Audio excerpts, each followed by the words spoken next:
Kalau kemarin kita dengar di Banjarnegara ada kasus apa? Ada kasus tanah longsor. Ini lebih dahsyat dari tanah longsor. Kejadian di sebuah dukuh namanya Dukuh Legetang. Itu di komplek Dieng. Dukuh itu apa ya? Dukuh itu bukan makanan, bukan. Dukuh itu apa? Bukan desa. Dukuh itu dusun. Dusun itu RW. Ya, RW. Jadi kampung kemudian dibagi-bagi lagi. Dukuh. Ya. Dukuh namanya dukuh apa tadi? Legetang.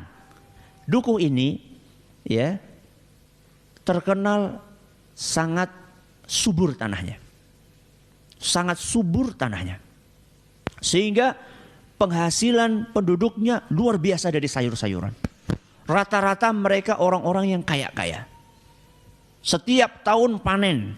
Di tempat lain nggak panen, di situ panen. Di tempat lain panennya dikit, di situ banyak. Di tempat lain kualitasnya jelek, di situ baik. Itu dukuh, namanya Dukuh Legetang. Akan tetapi subhanallah, berbagai kucuran nikmat dari Allah tersebut tidak membuat mereka bersyukur kepada Allah. Semakin banyak dikasih nikmat, justru mereka semakin tenggelam di dalam maksiat kepada Allah. Hati-hati. Banyak di antara kita ketika dulu masih punya motor, masih rajin ke masjid. Begitu dapat mobil, ke masjid mulai jarang. Ketika dapat kereta, nggak pernah ke masjid lagi. Ya, hati-hati. Orang-orang yang seperti itu, hati-hati. Makanya orang-orang Dukuh Legetang, ketika mereka mendapatkan nikmat dari Allah, bukannya semakin taat kepada Allah, semakin banyak maksiat. Yang namanya judi, perzinaan, bahkan sampai zina dengan ibu mereka sendiri. Na'udzubillahi min dzalik. Dan setiap malam selalu mereka nanggap lengger. Nanggap itu mengadakan. Ya, lengger itu kayak kuda lumping. Dan yang main itu cewek. Dan akhir-akhirnya zina. Setiap malam seperti itu. Setiap malam seperti itu. Sampai datang tanggal 17 April 1955. Berapa? 17 April 1955. Malam hari itu hujan lebat sekali. Petir sana sini, petir sana sini. Gak ada orang yang berani keluar dari rumah.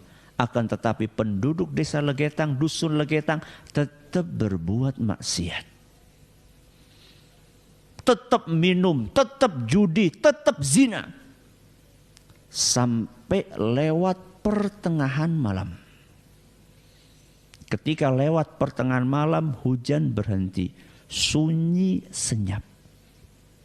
Tiba-tiba terdengar suara boom. Suara yang keras sekali seperti suara bom.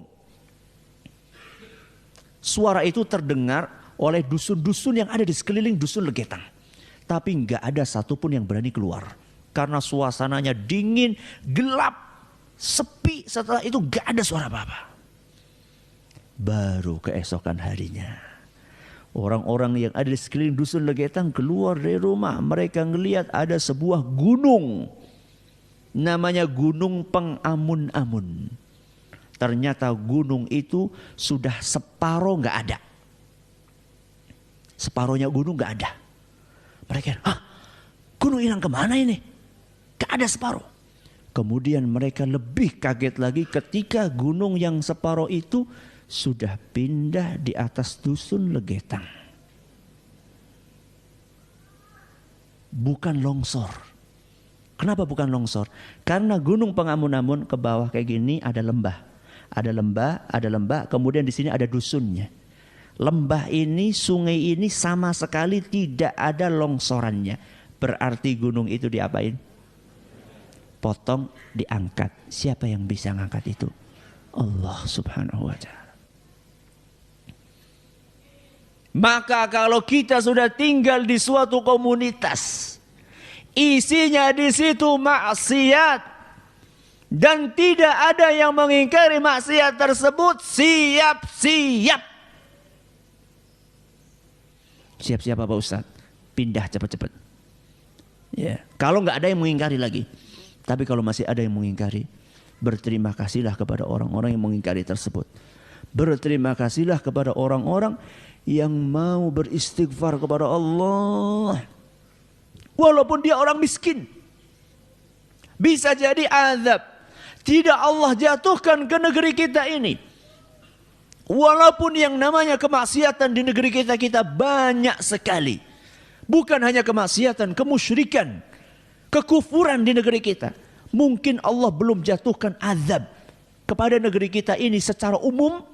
Mungkin karena ada di antara hamba-hamba Allah yang masih duduk bersimpuh, beristighfar kepada Allah. Sehingga Allah belas kasihan kepada negeri kita.